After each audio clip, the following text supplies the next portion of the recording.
Yes.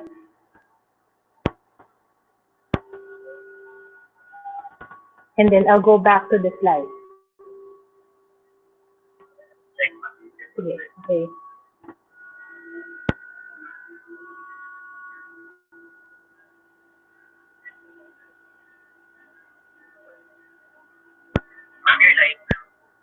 Okay. Thank you.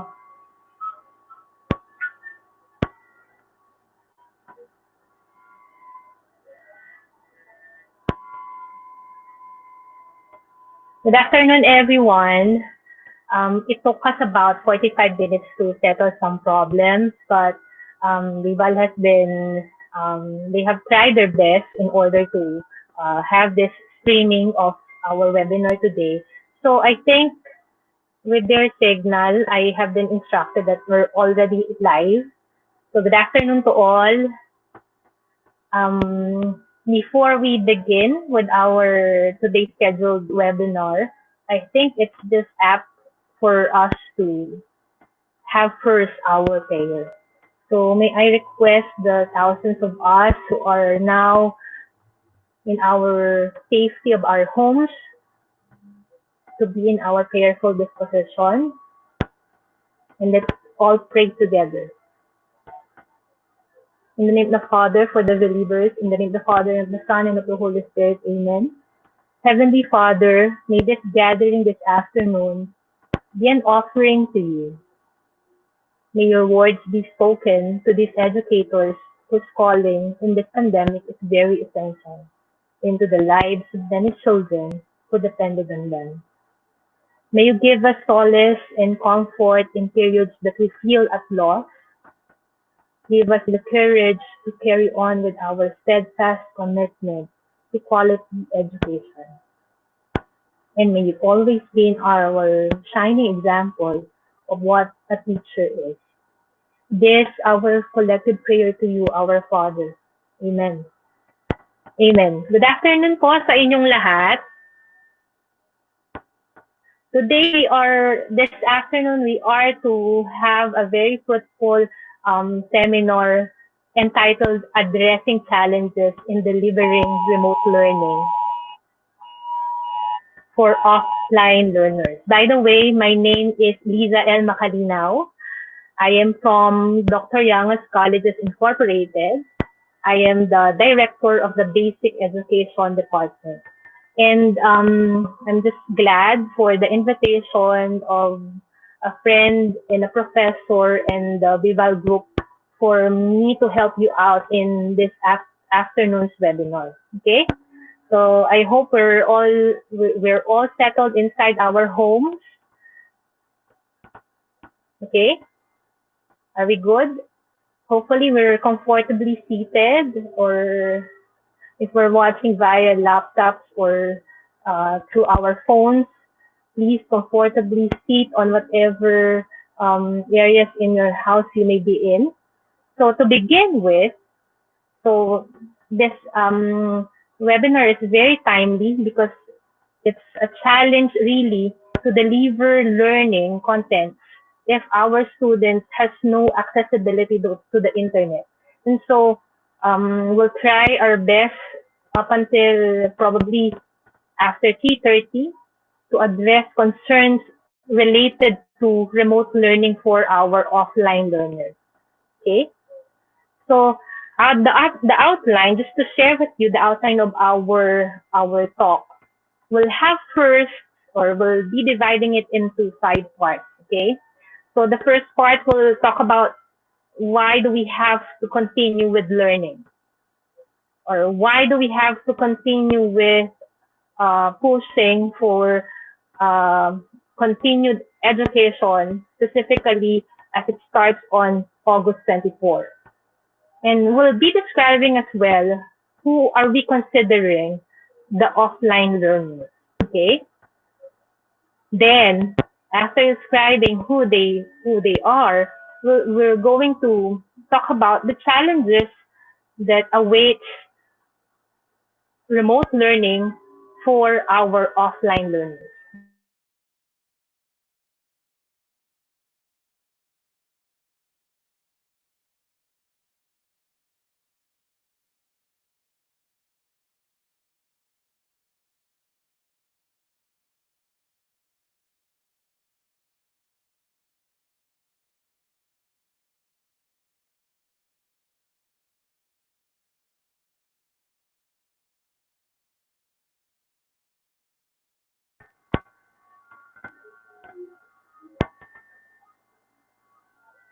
Let's make learning happen. Okay. So even the UNICEF director has found it important for us to come together and explore every avenue to keep children learning and help them through this difficult time. If you will be going back just a day ago, when our president has declared that there will be no classes unless there's an available vaccine, which has now been clarified by Malacanang and even DepEd, that what they are pertaining into, what the president is pertaining into, is the face-to-face learning. Okay, so there's really a need for continuous education specifically for these children. I hope you're seeing this in your screen. His Tan, and he was featured in the UNESCO page. And what's fascinating on this child is that this child is actually deaf. Okay, he has a hearing impairment. Okay, at the age of 10, given this pandemic, it has been very obvious on the isolation Tan has experienced. But Tan is only one. There are millions of students and children like Tan whose isolation is unimaginable. And so, what can education do is for us to continue schooling and help out our children. Kung iniisip po natin mahirap sa panahon natin ang maging guro, I just cannot imagine how difficult it is to be a student in today's time. And so, with these difficulties that they are experiencing, being children who's in the pandemic, okay, and who needs comfort from us adults, it is this act that this period is a time for us educators to work even harder for our Filipino children. I understand that most of us today have been attending so many webinars like this, okay? And a lot more being provided by other institutions or by your very own institution. And so, as if this period when we are at home is even more difficult than being in school. Kung yun po ang ating nararamdaman, then find comfort in knowing that you're not the only person who's feeling that way. All educators all over the country and all over the world are very anxious on what's to happen and what's our role in this pandemic, knowing that these children relies on us for their learning. And so really, it has to be, this time should be a time really for us to even work harder. Even our Undersecretary for Curriculum and Instruction, Mr. Diosdado San Antonio, has expressed his 4 key points to ensure learning continuity. First among his list is none other than the curriculum adjustment. Okay? The DepEd, when they have started K to 12, year 2012, has provided us with decongested curriculum. Okay? So what's different now that we're in the pandemic? And just about a week ago, when they have released the MELC, or the most essential learning competencies, which is what this webinar is for. Okay, so DepEd has already adjusted the curriculum such that only those essential learning competencies that has to be learned by the students are part of the content that they have to learn within the school year. Also, his second point in ensuring that there's learning continuity in the country is that there has to be an alignment of learning materials. Okay? So it shouldn't just end with knowing what the competencies are, but how do we deliver these competencies in the form of learning materials, such as the learning modules, okay, or such as the use of electronic platform, learning management system for those who has the capacity to access the internet. And thirdly, the multiple learning modality. This would allow some sort of flexibility on how our students will be able to learn. So we're not being dictated to just make use of one mode of learning, but we are being encouraged to use varied multiple learning modalities. Okay, and of course, with these three going hand in hand,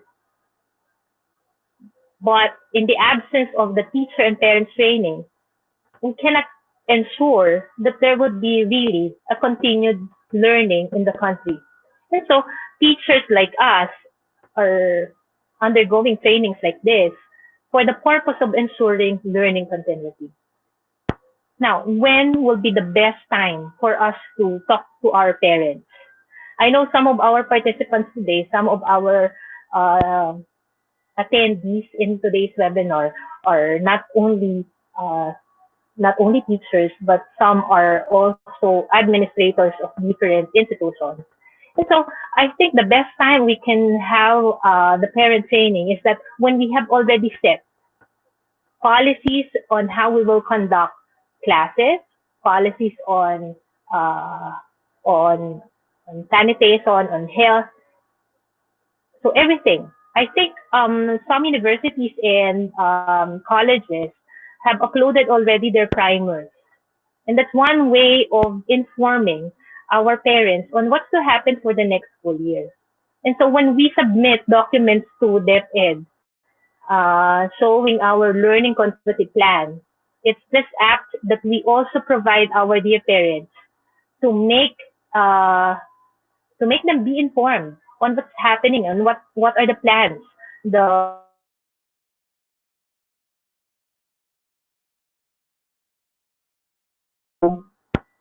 emphasize the need to be sensitive to equity considerations and concerns.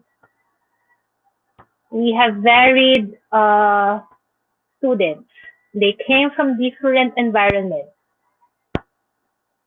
different families, different status in life. And so being the leaders in our respective institution, one important key factor as well for this for the success of our learning for the success of learning within your school is that we have to consider inclusion. There should no student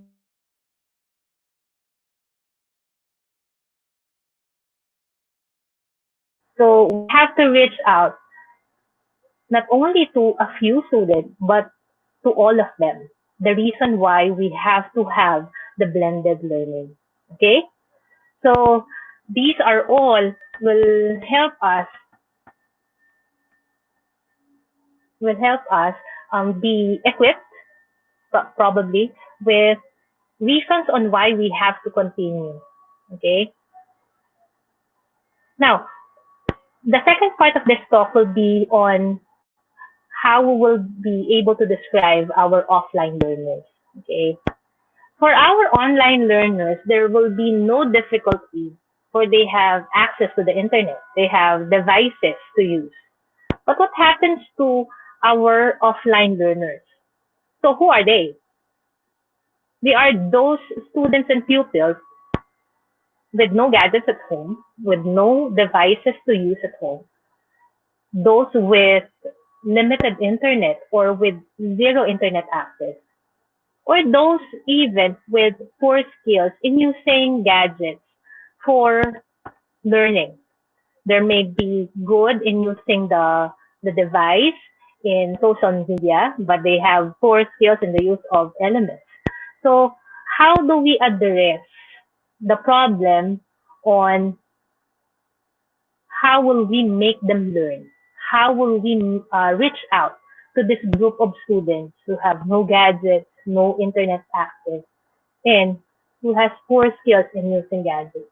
I can just only imagine some of those documentaries I watched in most channels we have of students going to mountains just to get signals. So if messaging is difficult for this student, what more would it would even be harder for them to get access to the internet. And so describing these offline learners will make us go back that they are they are learners that are important to you, and they have to be given the same effort we're giving to those who can access the internet. Okay?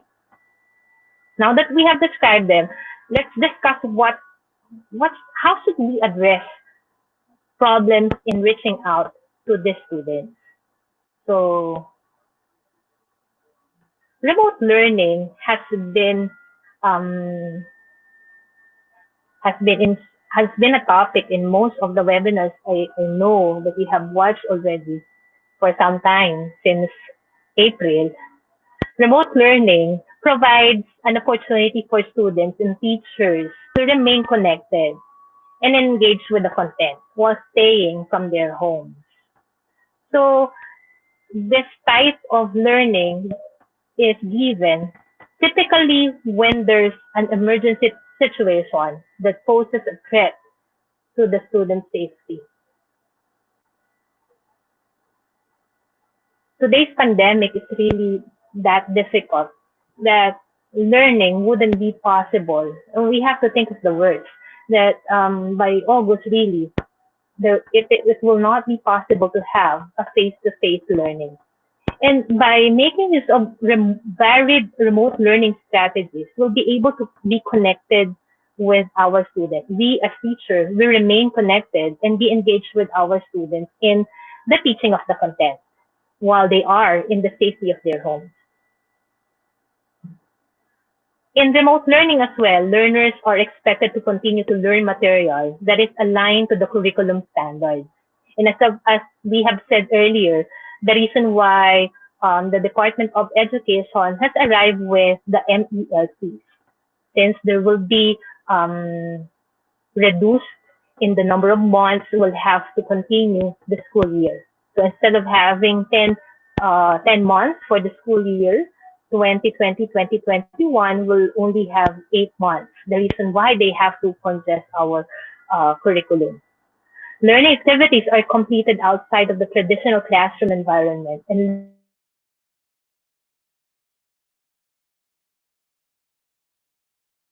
that in the remote learning, students get to spend their time in learning activities that are being provided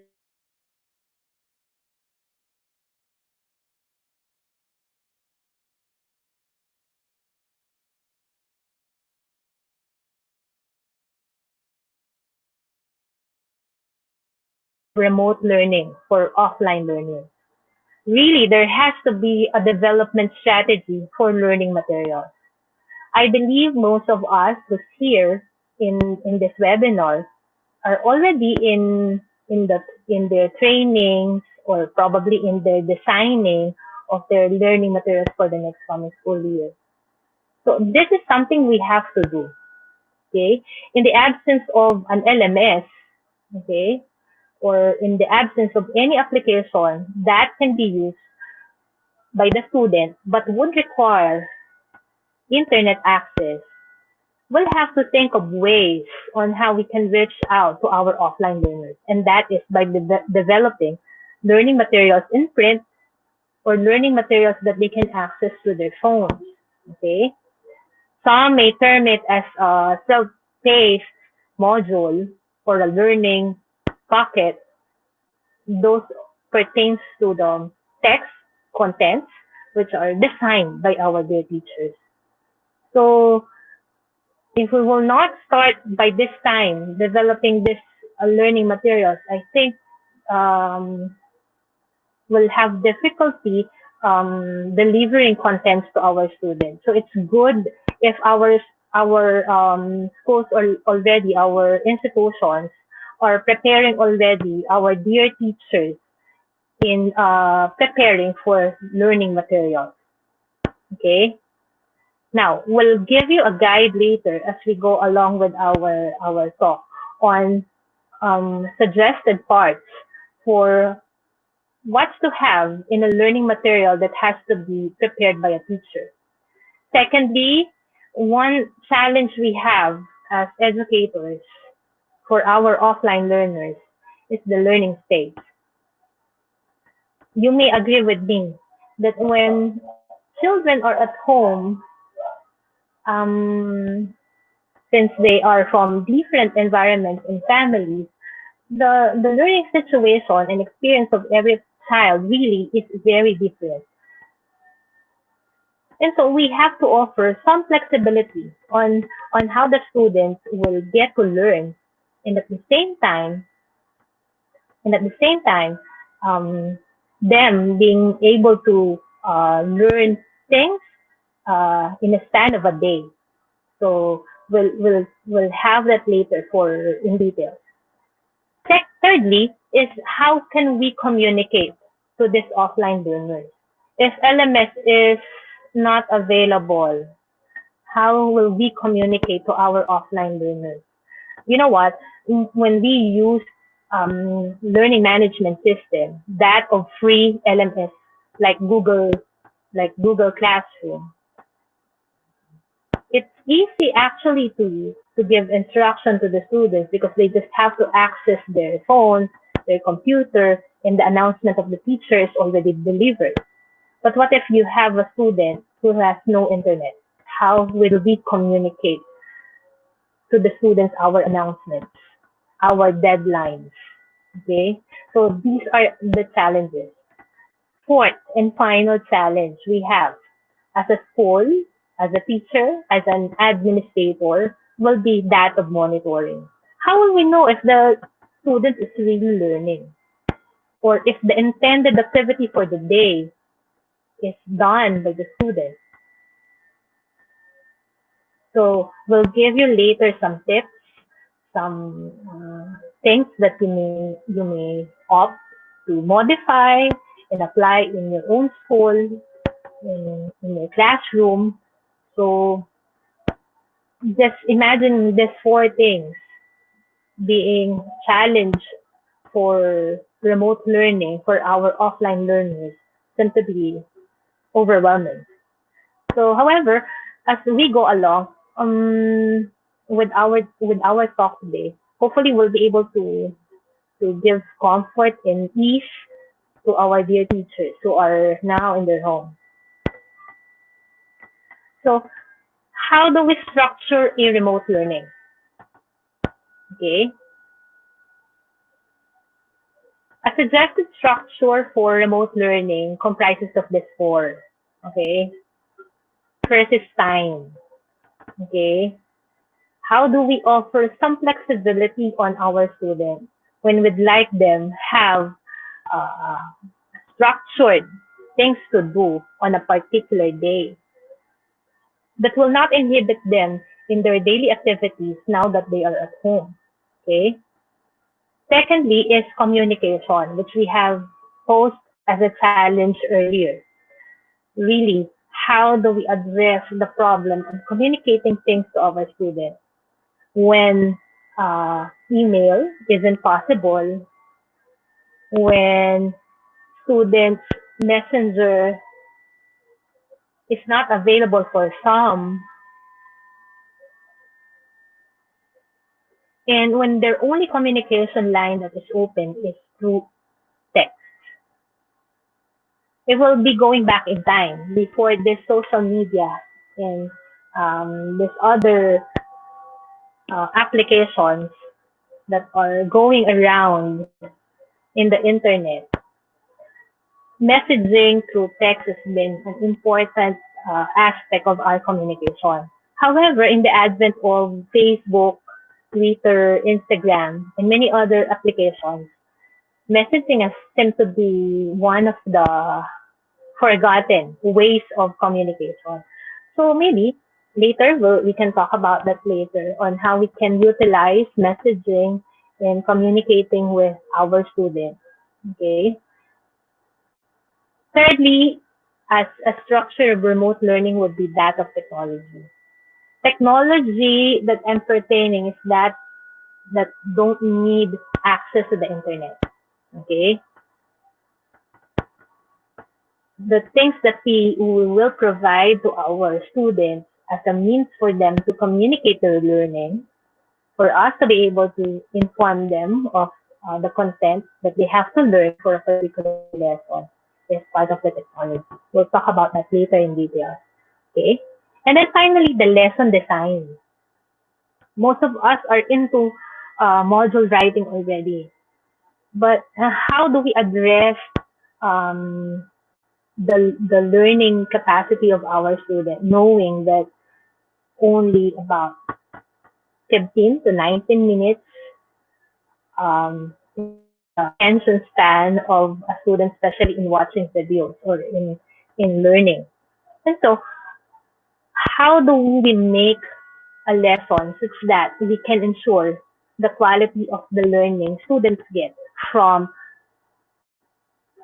reading your module and from answering the activity you have provided from the module? Okay, so I think it's time for us to go on the first structure. The first is on time. We can um, we can divide this time I'm pertaining into two. One is the synchronously and the asynchronously. Synchronously would pertain to a real time peer to peer interaction and collaboration, and that's easy when you have internet access. That's very easy. When students access Google Sheets, they can edit an Excel file at the same time, or if they're working on a certain research, they will post, for example, a document and then they can edit it at the same time. Collaboration can really happen using technology. But how will it be possible for our students who are offline learners? Okay. One, we can have them do asynchronously learning. Self-paced learning where we provide activities taking place independently by the instructor. So what we do is we give schedule. So we provide our students with a schedule on what is expected for them to achieve for a day. That way, um, they know that they are bounded by learnings they have to learn for a particular day. Okay, without them also being burdened by the idea that I have to finish this, I have to finish that. Oh, it's 3:30. I have to be in the next subject. It shouldn't be that way. Knowing that there are conditions at home we may not know about, okay, we have to be flexible enough for our students just to give them a system on how they can track their learning, how they can control their time, working on a particular module, working on a particular activity, okay, without them feeling burdened, okay? So, kung tayo pong mga matatanda nahihirapan sa kondisyon natin ngayon, hopefully, we give also our students some allowances, okay? So, that's by providing to them flexible periods as well, okay? So, no matter what your institution decides on, okay, I believe that every institution would come up with a policy and guideline for their remote learning such that their students will benefit. Okay. So let's always think, let's always have in mind the children we have, the students we have whenever we think of this policy. So if we cannot do synchronously timed learning, then we can have asynchronously or self-paced learning. Second point in the structure for remote learning is none other than communication. Okay, this is where I'm at earlier. Um, Personally, before the start of the pandemic, about how many years ago? About 6 years ago, when Google has already its Google Forms. during that time. Um, that was the first time I've used Google Form about 6 years ago on how to give online assessments to my students.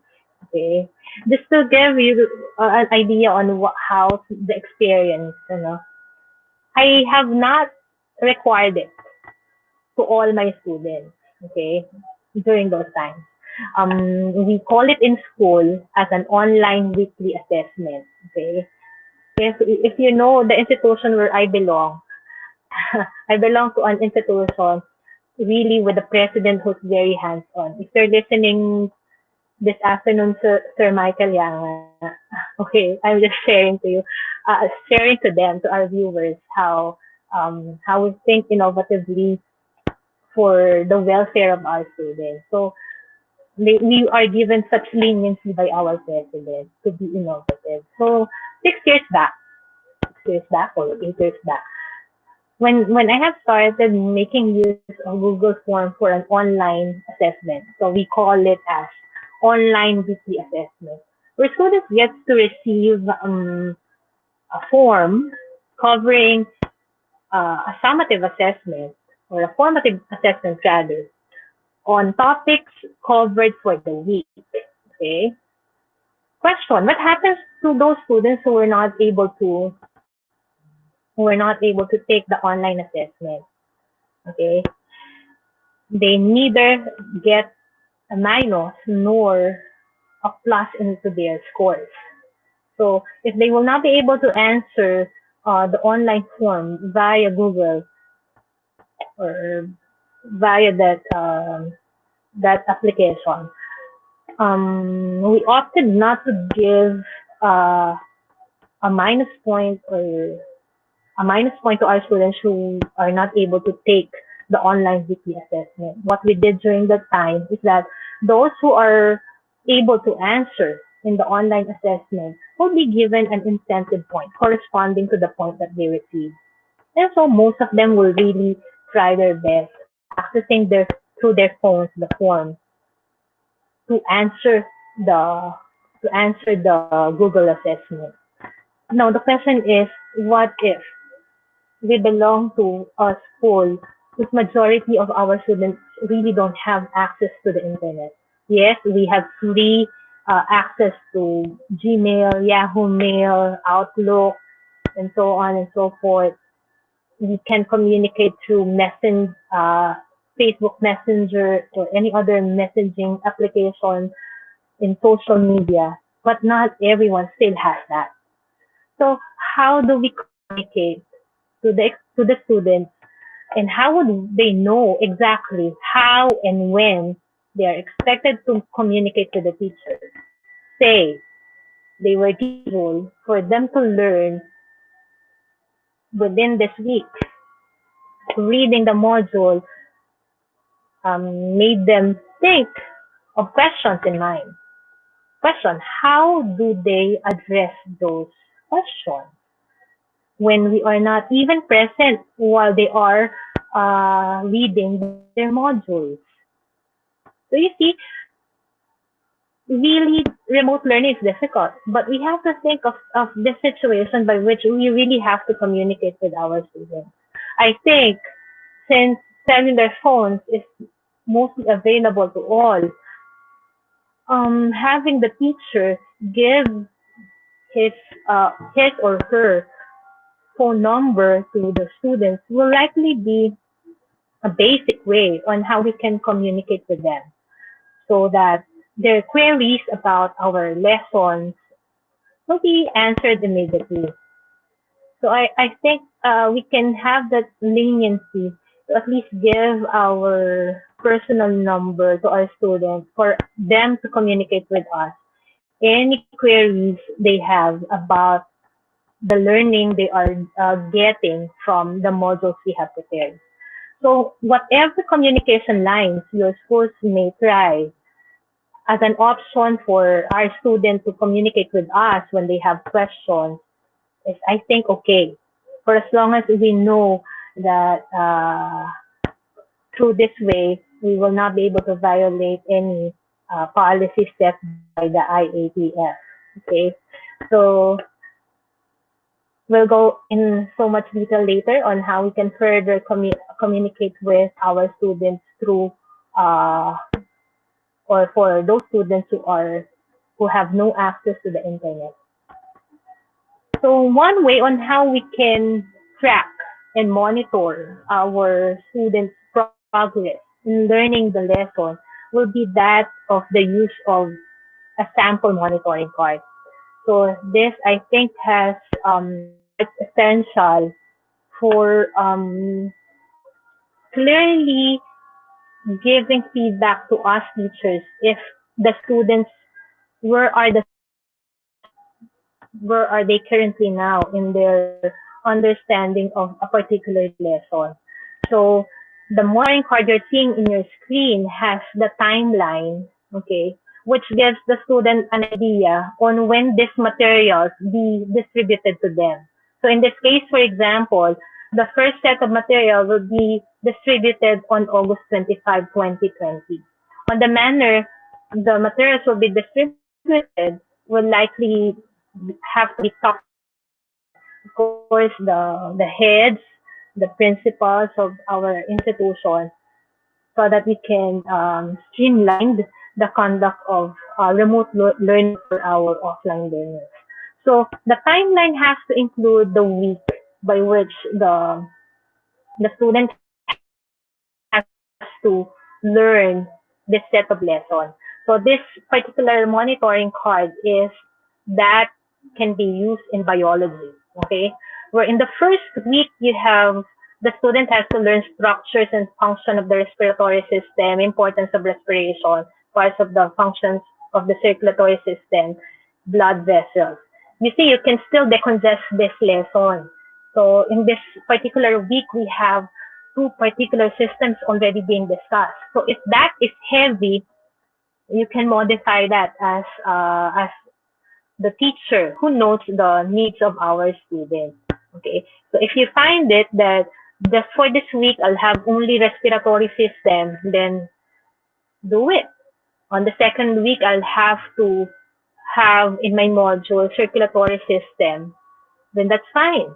Because I think having all these lessons decongested in 1 week will be burdensome already for our students. Again, when we design materials, we always have to think of have them in mind always when we design materials. Okay, because they're the ones who will use that. Okay, so week two, there's a set of distribution of materials that's going to happen on June 2, 2020. On the distribution manner, later we can suggest for options schools may utilize on how we can distribute materials. Okay. Now the topics for included in the lesson for week two is blood flow in the body, gas exchange, respiratory. Okay. This includes already the interaction of the respiratory and the circulatory system. Okay. Hands-on task. Okay. Covering this particular two lessons, we have here a hands-on task, which submission is specifically given. Okay, I think this will address the idea that the student has to be bounded by certain schedule. Okay, I think major universities in the country has already set in their primers um, some minute allotment they have for their grade levels. And I think since they have released it online, okay, I think some schools may also adopt the same scheduling they did as planned for their learning continuity plan. Okay, so hands-on tasks may I suggest for everyone to make this um, task reasonable. It has to be something students can do at home and with materials readily available also at home. Remember, if we transition from ECQ, still our students whose age is below 20 or 18 will still be prohibited to come out of their homes. And so we have to provide students would perform by which materials are limited to the use only of materials available in their homes. Okay. The fourth column pertains to the lesson exercises course. Okay. Um, since what we put into the learning modules are only formative assessment, we can set rubrics for which um, we can have the students grade their own work, okay? Or we can set a system for which the students will have to submit their activity per week or twice every month, okay? Where the teacher can still receive the paper and check on the student's work, okay? And then finally, the last column for our monitoring card right here is for the parents to give evidence that the students really has accomplished or has really performed the task assigned to him on that particular week. Okay, so this column has to be signed by the parents and of course the teachers. Okay, so that way the parents know what the students do at home. The teachers are also given feedback on what inside by the way, this is only a suggested monitoring card. We may opt to design our own monitoring card so that we'll be able to track the student's progress at home. Okay. Remote learning, thirdly, has technology as its structure, which we have outlined earlier. Okay. Where here comes the set of technology materials which we can use. Okay, we'll have the self learning kit, the learning pockets, or your module. Okay, so whatever name you give into your module, okay, will still pertain to that learning material which the students be guided on what to do with. We do have books to give to our students. I think the module is still important because the module will guide the student on how contents of book in that of the module. The module has to be something, has to the teacher is the one talking to the student. So if the teacher, as she writes in the module, that the part of the module will have to tell that. Okay. So as if the module will streamline materials. Okay. Test booklets may also be provided or task sheets. Okay. These are print materials which we can use in order to make sure that summative assessments, formative assessments are done also by our students in the confine of their homes. Okay. And given all this, it's important as well to give the parents a guide on what's to happen. Okay, a guide on what's to happen as to the student learning remotely. Okay, so it gives some, how do you say that, confidence to the parent that if she knows what his or her child is doing, kampante ang ating mga magulang that there's something valuable happening inside the home because they are learning too inside the class and inside their homes.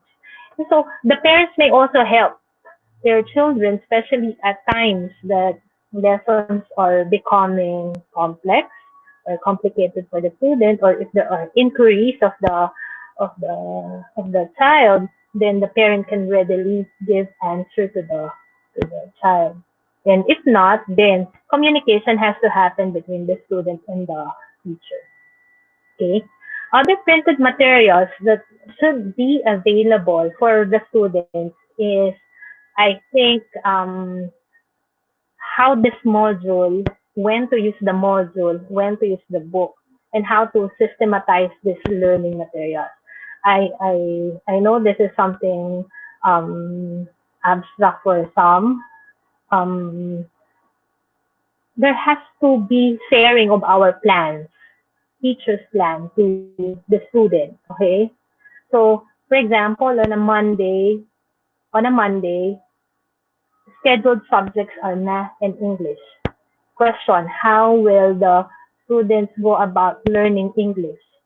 So it's by providing a student, I think, okay, a sheet where the students will be guided on what to do with the module, what to read, what to answer, where to refer to if it is in the module.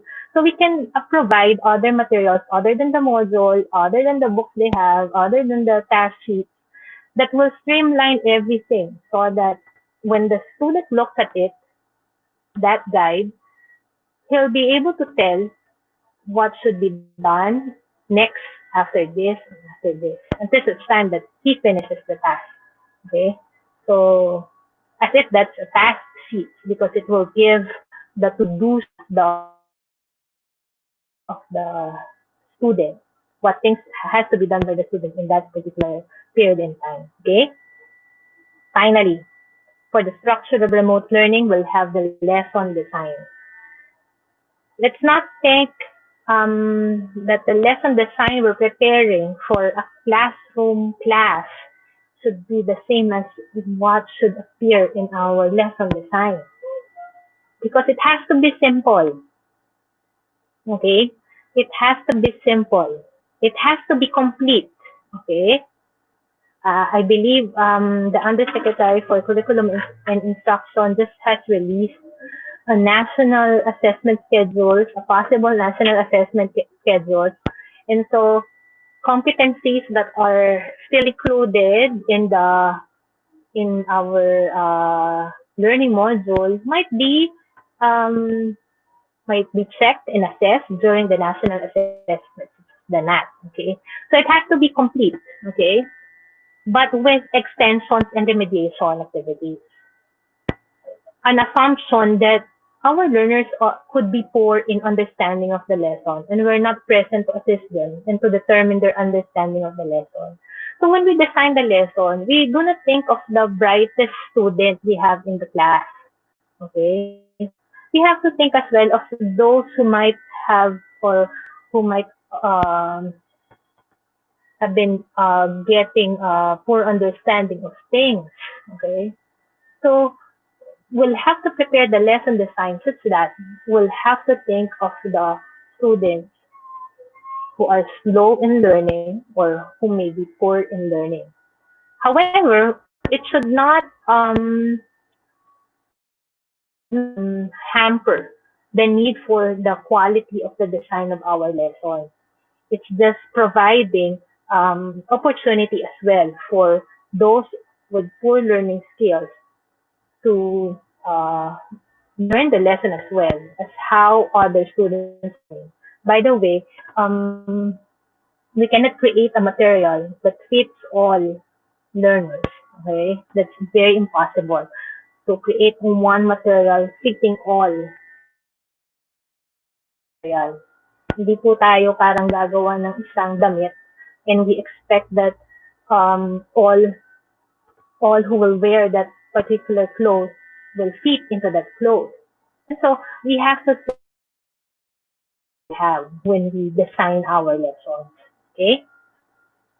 Some lesson designs includes the following. So if we're planning to make a module, this is only a suggestion for us in creating our lessons. Of course, one that has to always appear in any module or in any learning package is none other than the lesson objective. You are providing in here competencies that has to be achieved by the students. Mm, you know what? It's when we give lesson objectives, learning goals, or learning targets that students becomes aware that this particular lesson is intended for me to learn this and that. So it gives the students a sense of accountability as well. that after this particular lesson, I have to learn this skills, and I have to be able to accomplish this task and skills. Okay, so in your design, please include always the lesson objective. You may call it learning targets, learning activities, learning goals. It pertains only to the same idea that you're giving them opportunity to achieve a particular goal. Okay. Second part is none other than the explore and explain. By the way, this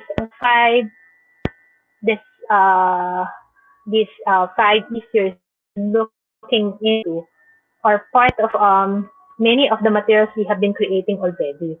So having them be included in the lesson design makes our lesson more structured. It gives firm foundation into the structure of your lesson design. So explore and explain expresses the assessment of current understanding. So the module has to elicit what prior ideas do the students have about the lesson.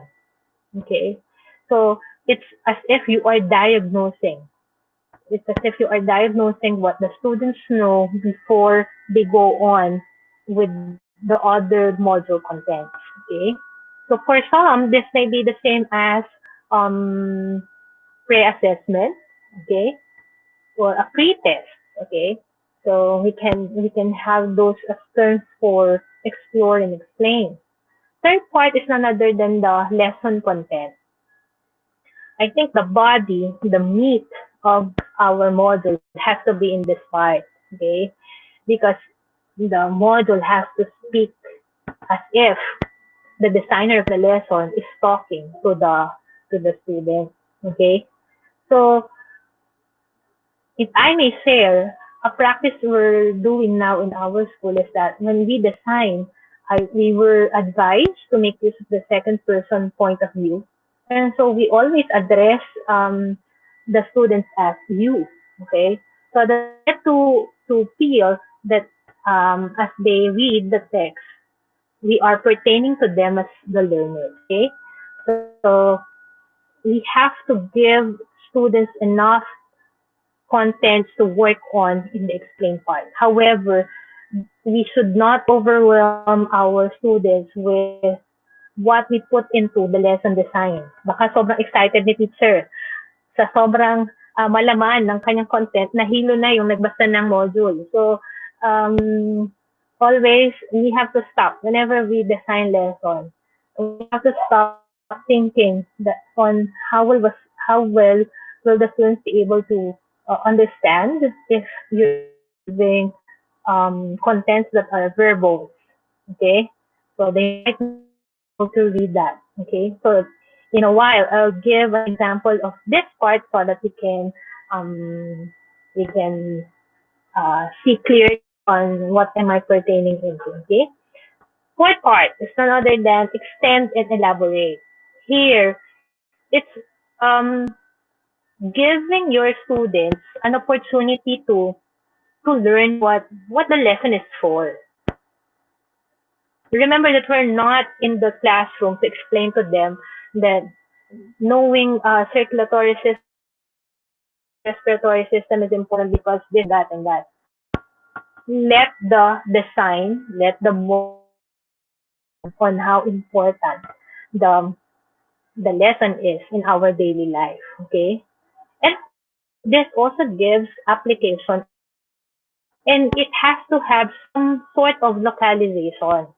So if you are a designer and you came from a particular province in the Philippines and with this particular example or application be given, then that's all right. It's giving your student opportunity to look into something. So if you're from Baguio and you'll refer to the use of a particular lesson in the trees present in Baguio in pines, then that's fine because they can relate to that because it's something that they get to see every. So locality present in the extend and in the elaborate part. Okay? And finally, we'll have evaluate. The evaluate consists of assessments of mastery of competency. Okay, for a while.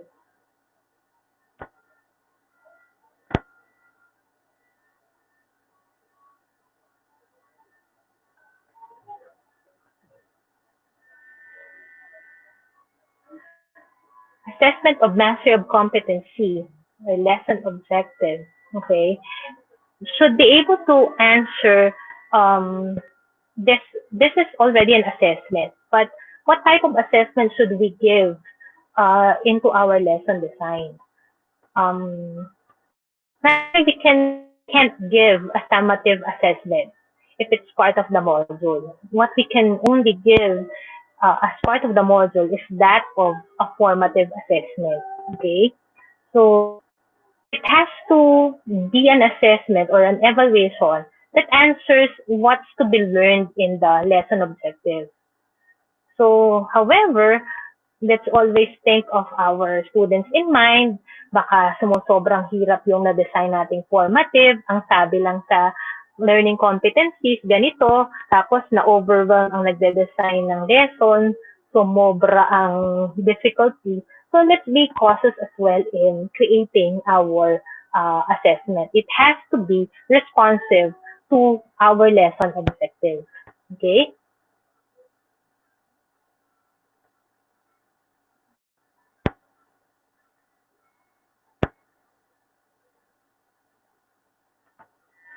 This is a sample lesson design, okay, where those parts we have talked about earlier is included.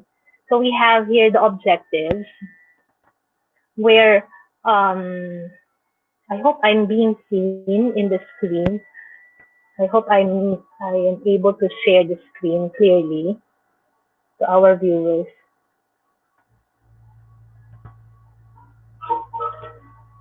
Pero while we're using a different platform, okay. I hope my screen is being shared properly. Okay. So since they're not making any call, I think it's good. Okay. Okay.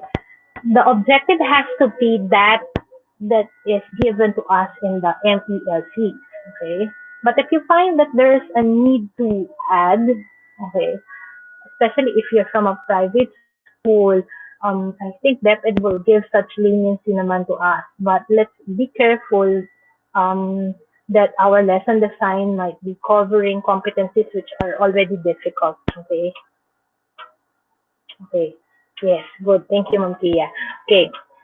So identify the parts of the circulatory system by labeling a diagram. Okay. So that's the first competency. Second is trace the pathway of blood that as it circulates through the heart. So take note, identify, trace. And so later in the evaluation, you will have to have an assessment targeting this, identify the parts and trace the pathway. Or else we'll have to design a different assessment. Okay? Next is the explore and the engage part, where we'll have to elicit students' knowledge on what the lesson is. So since this particular lesson focuses on circulatory system, what is being tried um, to be asked in this particular slide is we're exploring how much the students know about the heart and the different blood vessels. Okay, so as you can see, it's the image is created such that it's a bit fun. The texts are big enough to be seen as well. We have to create such kind of physical layout by which our students may also enjoy uh, looking into looking and learning to the modules we have created. Baka if it is more on text, which are quite small, madaming nakasulat, it might be difficult for our students to focus on reading. Okay, so we provide opportunities also for our students such that they will be able to see images, they'll be able to see text clearly, okay, so that they can enjoy as well their learning, even if they are in the confines of their home. Okay, next we have this explain part. Okay, ma'am, why is it in diagram with arrows? Okay, and that the the different parts are labeled when we can easily make that in paragraph. Okay, we will not be making a book. Okay, our learning module is not a replication of book. It's us trying to communicate to the students how to use their book, and so diagrams is this to indicate how the heart works is actually a good way to explain the lesson. Okay, so it's as if the text and the diagram also already are speaking about what the lesson is. Okay, this particular description pointing to that is the superior vena cava, and it is so the student gets to understand already, and it has to. Dear teachers, let's limit the words also we put into the lesson design. Okay, so that our students will find it easy as well to read on the text. The explain part can also include certain diagrams. Okay. However, here there's a part in the lesson design where the students are tasked to browse the internet or watch YouTube videos. If they cannot watch the video, at least provide them, okay, an image on what's to see on that particular video. Okay. And of course, let's not forget the source where we get the videos or where we get the images. It's important that we source as well materials that we are getting from different sources. Okay. Explain part continues, and as you can see, it's still in diagram and with the description on the side. By the way, I can improve this more by limiting the text I have put into sorry I have put into the module part, so we can limit the text more. Okay, and then in the explain part, you can also include some sort of tables. Okay, that way the students may be able to differentiate, as you can see, arteries, veins, and capillaries by simply looking into uh, this comprehensive table. So let's not be limited to narrative text, okay? Let's not be limited to text. Let's make use of graphic organizers. Let's make use of flowchart or mind maps in order to show to them relationship of terms. And in this case, I think a table differentiating on the direction of the flow of the blood, the pressure, oxygen content, size of the lumen bulbs, and so on. It's actually a way of summarizing what is what are the differences of arteries, veins, and that of capillaries. Okay, and in the extend part and the elaborate part is as if you are giving the students an opportunity to apply what they have learned. In the case of this particular extend and elaborate part, where the students are tasked to at least come up with a very simple science experiment. If you will be reading the text, what will be tasked from the student is that the student has to uh, count the pulse rate of the parent. So as if the parent and the student is also doing some sort of bonding as they perform this activity. So they will be measuring the pulse rate at rest or after an exercise, where they will be instructed how many jogs and jumping jacks has to be done, and then blood pressure has to be measured. If available, if the sphygmomanometer is available, but I think having the pulse rate be measured would be enough. because not all households has blood pressure or sphygmomanometers at home. I think the design can end by measuring only the pulse rate, and it will still help the students apply his or her knowledge in circulatory system and how exercise, how being at rest affects the flow of blood. Okay, I hope you're still doing great in your in your home. Okay, and finally we have the evaluate part. This will have to critic. Okay, so in the learning objectives I have shown to you earlier, if you can still remember, it's identifying the parts that are essential for the circulatory system. Okay, and then the second objective is for the students to be able to trace the flow of blood. So a simple matching type can help identifying what essential materials are important to be understand about circulatory system. But this shouldn't be the only uh, formative assessment that has to be included in the sample lesson design. So since the objective task is for the students to trace the flow of blood, then we can include as part B in the sample lesson design a way for the students to track or to really trace how blood is flowing into the heart to the different organs in the body.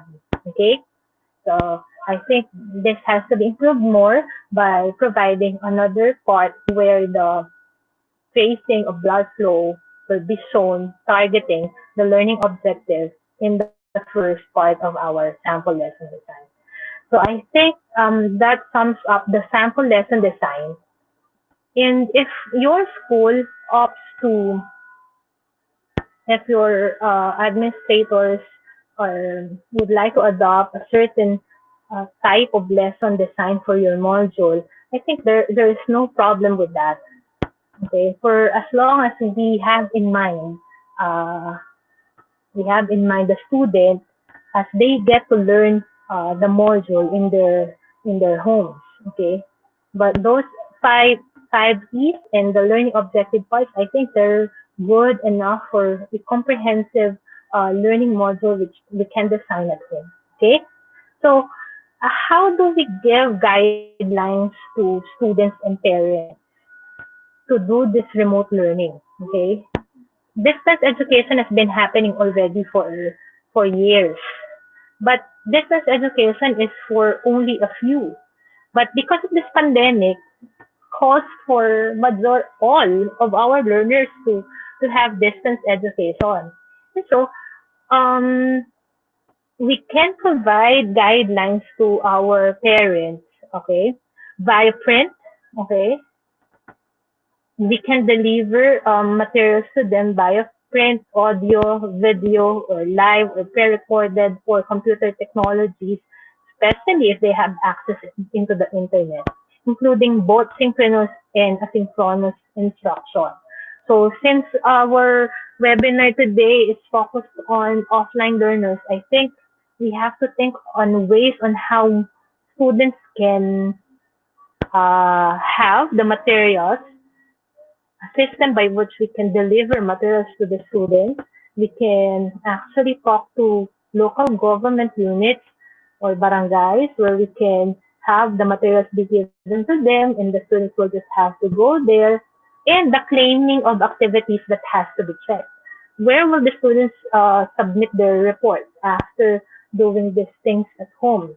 Since they cannot go to school, then we can coordinate as well with different partners so that we can assign people within our institution to claim works done by our students. Okay? As teachers, we must find ways to make remote learning manageable, purposeful, and engaging. So really, this time is really a difficult time for us. Okay, and I can understand because I'm also a teacher. I'm a classroom teacher as well. And with this pandemic happening and we being at home and we have so much in mind on how to prepare for the next school year, it really is normal to feel certain feeling of fear, of having anxiety on what's to happen for the next school year. But I think we shall overcome. We shall overcome.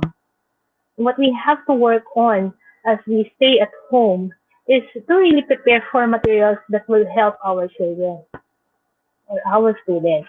Okay, so we prepare for remote learning such that we have to think that how we teach in the classroom should be different from the way our module has to speak about the content. It has to be different because they are in the confines of their home. Okay, so it has to be manageable, and we have to give our materials some sense of purpose for our students to really find it important for them to do. Hindi sila titingin sa libro lang just to see that this lesson applies to this. They have to really experience the sense of the lesson which we include in our modules. And it has to be engaging. Education should be fun. Or else our students will not use our learning materials. They will not get to focus on what activities to do, what things to do at home if they are not engaging. So we have to make it fun, they say. At the end of the day, our role in, I know it has been difficult before and it's even harder now. Um, find comfort that your anxiety is rooted in something that is because we do not know what's to happen. Why are we anxious? Why are we afraid? Why are we fearful on what's to happen, especially for our children, for our students, for our pupils? Because August 24 is still um, something that is not finite, okay? So uh, it can still not be August 24. You know what? Just to share to everyone, when I heard from a post last 2 nights ago about uh, our president's announcement of having classes not to be continued in the absence of a vaccine, nanlata po ako.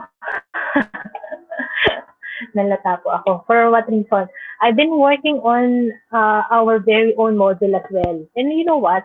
I've been timing myself since I'd like to help as much as possible in the creation of the module. I have been disciplining myself that I have to at least finish a particular module for a day. Then I'm already about to finish physics of grade 7. I've been designing physics modules.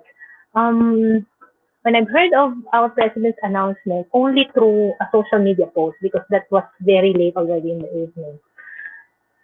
In the morning, when I haven't heard yet any clarification on that, I was actually disheartened. Tinamad po ako because I have not felt the sense of what's this preparation am I giving for if there will be no delivery of instruction, even if it is done remotely.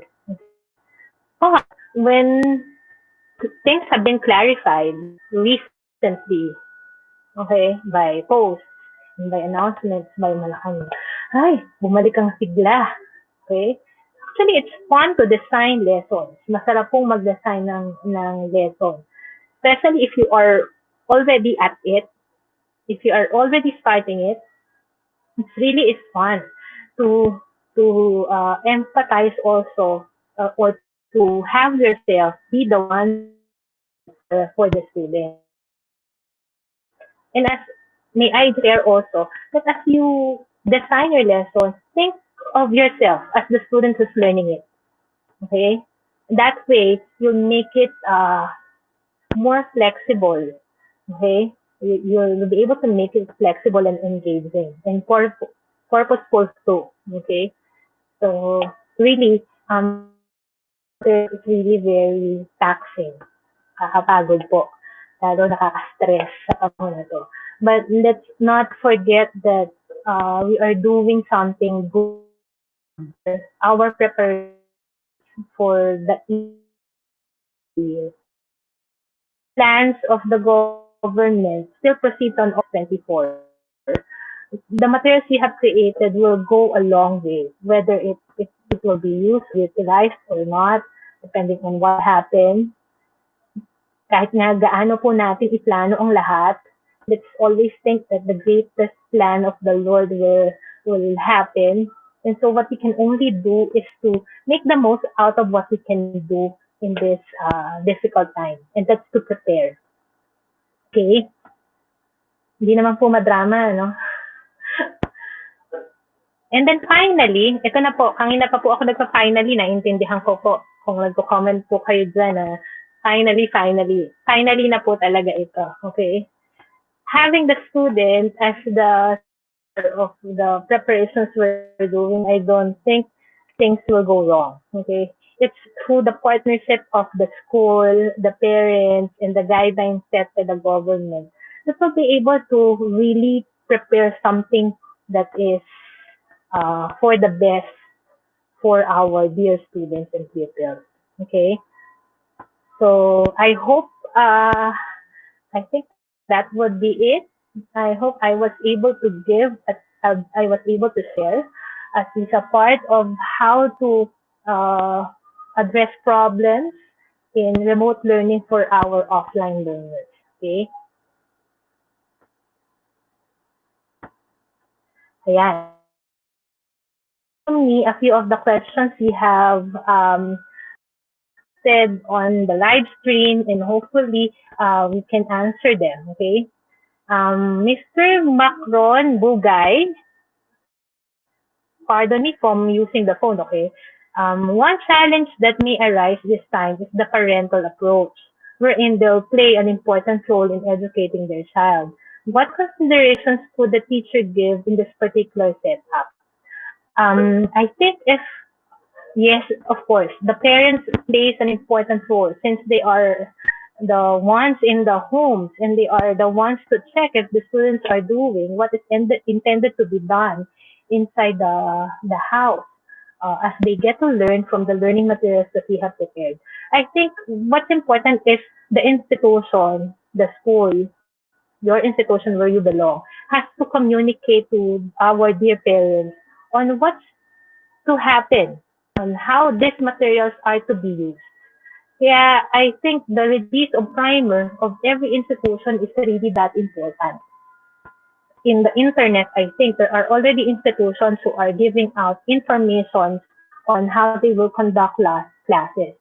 And I think what benefits more from those primer are our parents, okay? Since they'll get to see, this school is planning to have this and that my son and daughter has to learn given the schedule from this day on this time until this. So really, they are our partner into uh, delivery of the content in the house, and so let's establish a strong connection among our parents. So we can do orientation probably to our parents, which we can do remotely via Zoom, or uh, or if they cannot attend Zoom meeting and they are offline parents as well, then we can disseminate to them these primers I am talking about. Okay. Other questions, Ma'am Pia? Okay. I hope I was able to answer Mr. Bugay's concern. So it's through strengthening really the partnership the school has with our parents. So we can conduct parent orientation programs and dissemination information our parents will feel confident on the preparation schools are doing for the welfare of their children. Okay. Next we have this.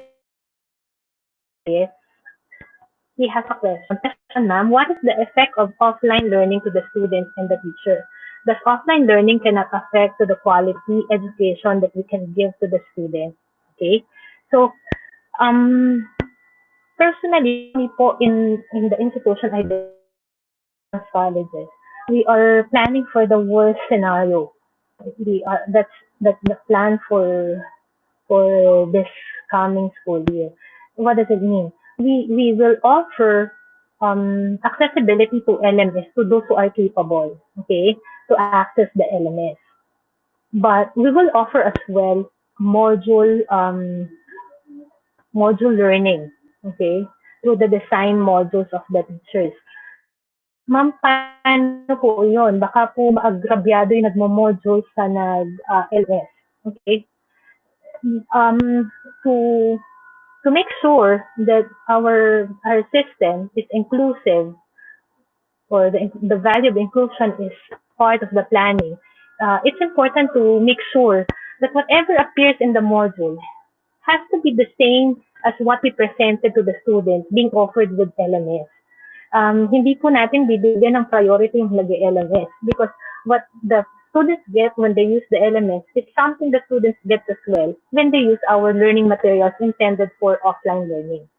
So, what am I saying? If you will be designing a learning module in text for offline learners, we might as well use that materials as we upload materials in our LMS for those who have accessibility options at home. That way, what they get, different modalities, but the content is just the same. Okay? I hope I was able to answer that, Sir Dexter Villadares. So I don't think the quality will suffer if the design of the lesson is really of quality.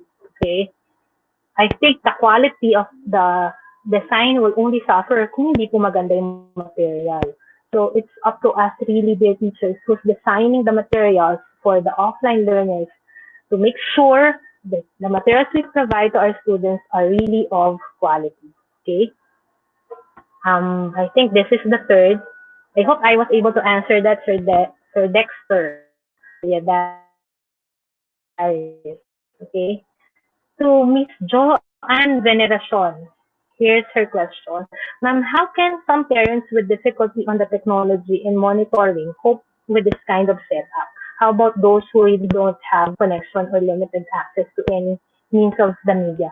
Actually, Ma'am Joanna Veneracion, this is the purpose of our webinar. The focus is not on how we deliver teaching and learning through online, but through offline. Okay, and so the modalities we have discussed earlier has to ensure that students with no connectivity, limited connectivity to no connectivity at all, will get to receive the same delivery content as that who are doing this. So, yun, Ma'am Joanna. Ma'am Kia, meron pa ba? Okay. We'll have 5 questions allotted for this afternoon. Sige, baka may dalawa pa. Okay na daw po. Okay na po, madam. Magka-final words na ba ako? Magka-final words na ako na Ma'am Kia. Okay.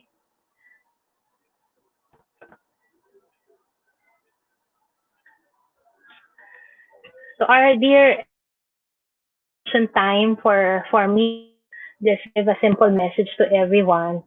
It's okay not to feel okay in these trying times, dear teacher. Okay?